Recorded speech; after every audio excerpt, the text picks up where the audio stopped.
13 जनवरी 2025 और tax payers के 6,500 करोड़ रुपए स्वाह। इस दिन प्रयागराज में महाकुंभ शुरू होने जा रहा है।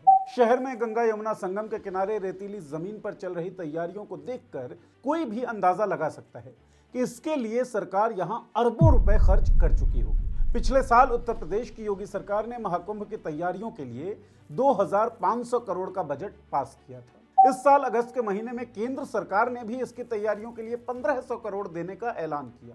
इसके अलावा भी महाकुंभ के चलते रोड, रेलवे ब्रिज, फ्लाईओवर जैसी 405 परियोजनाएं चल रही हैं। इन परियोजनाओं को जोड़कर महाकुंभ पर कुल मिलाकर 6,500 करोड़ रुपए खर्च किए जाएंगे ताकि श्रद्धालु सहूलियत के साथ गंगा में स्नान कर सकें। लेकिन सवाल यह है कि जो श्रद्धालु संगम तट पर स्नान करके स्वयं को पवित्र मानेंगे, क्या वो ये जानते हैं कि प्रयागराज में संगम का पानी कितना साफ है? गंगा यमुना का वह पानी क्या स्नान और आचमन के योग्य है? अगर नहीं तो साल 2014 में लॉन्च किए गए मोदी जी की नमामि गंगे प्रोजेक्ट का क्या हुआ? और सवाल यह भी कि इतने बड़े आयोजन और खर्च से सरकार को आखिर हासिल क्या होता है? न्यूज दैट मैटर्स में आज का विषय है, गंगा को धोखा देकर कुंभ की तैयारी कितनी जायज?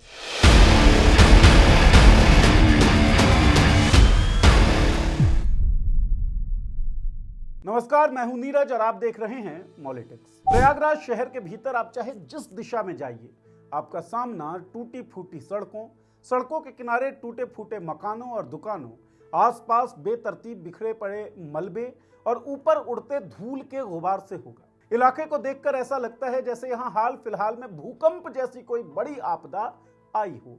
सड़कों के किनारे सब कुछ उजड़ जाने का गम मनाते और उस पर चर्चा करते लोग भी मिलेंगे। जिस तरह इलाहाबाद अब प्रयागराज हो गया है, उसी तरह 12 साल के अंतराल पर आने वाला कुंभ भी बदलकर महाकुंभ हो गया है। लेकिन शहर को सुंदर बनाने के नाम पर तोड़फोड़ का जो सिलसिला शुरू हुआ, वो अब तक अंजाम तक पहुंचने का नाम ले नहीं रहा। गंगा किनारे तंबुओं का अस्थायी शहर बसना शुरू हो गया है। इस शहर की वजह से स्थायी शहर की सांस धूल के गुबार में अटक गई है। ये सब हो रहा है महाकुंभ के चलते, ताकि आने वाले श्रद्धालुओं को स्नान करने में आसानी हो सके। तो चलिए हम अपने पहले सवाल पर आते हैं कि जिस गंगा में श्रद्धालु स्नान करके स्वयं को पवित्र मानते हैं, उस गंगा का पानी कितना साफ है? तो साहब, गंगा का उद्गम हिमालय की ऊंची बर्फीली चोटियों में स्थित गंगोत्री ग्लेशियर से होता है। यहाँ गौमुख नामक स्थान से निकलने वाली शीतल और स्वच्छ जलधारा को देखकर ही समझा जा सकता है कि क्यों इसे हिंदू धर्म में अत्यंत पवित्र माना गया है। जैसे जैसे ये धारा नीचे की ओर बढ़ती है, इसमें हिमालय की अन्य छोटी धाराओं का जल भी मिल जाता है, जिससे ये एक विशाल नदी का रूप ले लेती है। लेकिन जैसे ही ये नदी मैदानी भाग में आती है तो सीवेज इसमें मिल जाते हैं और साथ ही इसमें 1,109 औद्योगिक इकाइयों का 500 मिलियन लीटर जहरीला पानी भी मिल जाता है। हाल ही में नेशनल ग्रीन ट्रिब्यूनल की एक रिपोर्ट आई, जिसमें बताया गया कि प्रयागराज में गंगा और यमुना का पानी आचमन तो दूर, स्नान करने के लायक भी नहीं है। एनजीटी ने गंगा के पॉल्यूशन और उसकी सफाई पर समीक्षा करते हुए पाया कि प्रयागराज में करीब 128.28 एमएलडी यानी कि million litre per day sewage बिना उपचार के सीधा बहाया जा रहा है। शहर से हर दिन 468.28 एमएलडी सीवेज निकलता है, जबकि उपचार की क्षमता है केवल 340 एमएलडी। 25 खुले नाले गंगा और 15 खुले नाले यमुना में सीवेज का गंदा पानी गिरा रहे हैं। केंद्रीय प्रदूषण नियंत्रण बोर्ड सीपीसीबी की रिपोर्ट के अनुसार उत्तर प्रदेश में कुल 326 नालों में से 247 नाले अब भी अनटैप्ड हैं। ये नाले हर दिन 3,513.16 एमएलडी गंदा पानी गंगा और उसकी सहायक नदियों में डाल रहे हैं, जिससे गंगा का पॉल्यूशन आसमान छू रहा है। स्थिति साफ है, जब भी श्रद्धालु गंगा में पवित्र होने के लिए डुबकी लगा रहे होंगे तो दरअसल वो सीवेज के गंदे पानी में डुबकी लगा रहे होंगे। इसी स्थिति के चलते नेशनल ग्रीन ट्रिब्यूनल ने निर्देश दिए हैं कि स्नान घाटों पर नदी की जल गुणवत्ता को डिस्प्ले बोर्ड के जरिए श्रद्धालुओं को दिखाया जाए, ताकि उन्हें पता चल सके वो कितने प्रदूषित जल में स्नान करने वाले हैं। अब सवाल ये है कि जब गंगा इतनी प्रदूषित है तो मोदी के नमामि गंगे योजना का हुआ क्या? प्रधानमंत्री नरेंद्र मोदी ने 2014 में सत्ता में आने के बाद गंगा की सफाई को अपनी प्राथमिकता घोषित किया।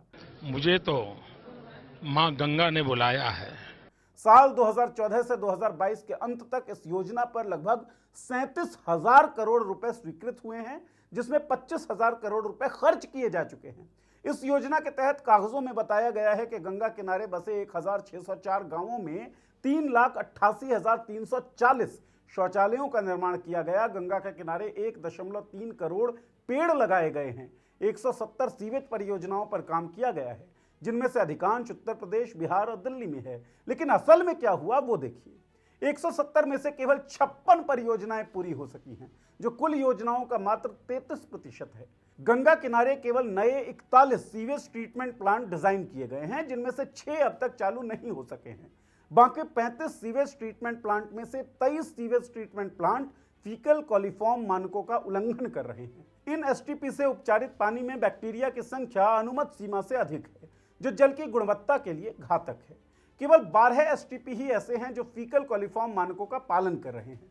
कानपुर में बनियापुर का 15 एमएलडी क्षमता वाला एसटीपी 3 साल से तैयार होने के बावजूद चालू नहीं किया गया है। फर्रुखाबाद के 2 एसटीपीज पूरी तरीके से बंद हैं, जिससे वहां का सीवेज भी सीधे गंगा में बहाया जा रहा है। अब अगर प्रयागराज शहर की बात करें तो वहां मात्र 10 सीवेज ट्रीटमेंट प्लांट हैं, जिनमें से 9 चालू तो हैं, लेकिन उनमें से भी अधिकांश जल उपचार मानकों का पालन नहीं कर रहे, जिसके परिणाम स्वरूप गंगा के पानी की गुणवत्ता में 25,000 करोड़ खर्च करने के बावजूद मात्र 20% सुधार हुआ है। राष्ट्रीय स्वच्छ गंगा मिशन NMCG की रिपोर्ट के अनुसार नदी के कई हिस्सों में अब भी बायोकेमिकल ऑक्सीजन डिमांड का स्तर मानक से 4 गुना अधिक है, यानी कि नदी के पानी में ऑक्सीजन मानक स्तर से 4 गुना कम है। ये आंकड़े बताते हैं कि गंगा को बचाने के प्रयास अभी भी पर्याप्त है नहीं। योजनाओं को धीमी गति से लागू किया जा रहा है, या फिर प्रशासन की तरफ से इस पर ध्यान ही नहीं दिया जा रहा है, या फिर यूं कहिए कि ध्यान केवल कागजों पर दिया जा रहा है। प्रधानमंत्री नरेंद्र मोदी ने 2014 के चुनाव प्रचार के दौरान गंगा को साफ करने का वादा किया था। उनकी सरकार ने इसे 3 वर्षों में पूरा करने का महत्वाकांक्षी लक्ष्य भी तय किया था। अब 3 साल नहीं, उनकी सरकार का तीसरा टर्म चालू हो गया है। इसके बावजूद जमीनी स्तर पर स्थिति बहुत अधिक नहीं बदली है। गंगा अब भी भारत की सबसे प्रदूषित नदियों में से एक नदी बनी हुई है। फैक्ट यह है कि जिस गंगा के बारे में लोग मानते हैं कि उसमें स्नान करने से पाप धुल जाएंगे, वो गंगा खुद कचरे और प्रदूषण से अटी हुई है। गंगा में स्नान करने से पहले खुद गंगा को स्नान कराना होगा। भारत के पास गंगा को स्वच्छ बनाने के लिए संसाधन और तकनीक दोनों हैं। जिस चीज की कमी है वो है ईमानदारी और समर्पण। इसलिए गंगा का प्रदूषण भयावह बना हुआ है। महाकुंभ से पहले सरकार को चाहिए वो ऐसे इंतजामात करे जो श्रद्धालु डुबकी लगाने आए वो सीवेज में नहीं, साफ पानी में स्नान करें। गंगा के बिना भारत की सांस्कृतिक विरासत अधूरी है। गंगा नदी को भारतीय संस्कृति में पवित्र माना जाता है और यह देश की 1/3 जनसंख्या का जीवन आधार है। गंगा हिंदुओं के लिए सबसे पवित्र नदी है और इसे मां गंगा के रूप में पूजा भी जाता है। आस्था का मामला है ये।